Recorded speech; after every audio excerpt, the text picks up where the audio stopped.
Hello guys, para sa mga Golden State Warrior fans dyan, ito ang dahilan kung bakit sila natalo at tinambakan pa sila ng Sacramento Kings sa laban na ito.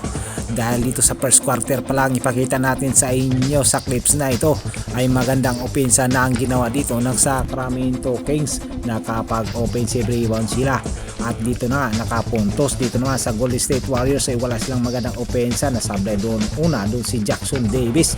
Makasunod naman ang 3 points, ang puntusan dito sa 3 points doon ni Murray. Para naman dito sa Golden State Warriors ay wala pa rin silang bawi dito. Sablay pa rin ang kanilang opensa sa 3 points nito ni Green. Para naman sa Sacramento, nakapagpukol naman sila ulit ng 2 points mula kay Sabonis, kaya 7-0 ang puntusan dito sa quarter na ito. Maaari po ba kayong mag-subscribe sa aking munting channel mga idol? Thanks for watching guys.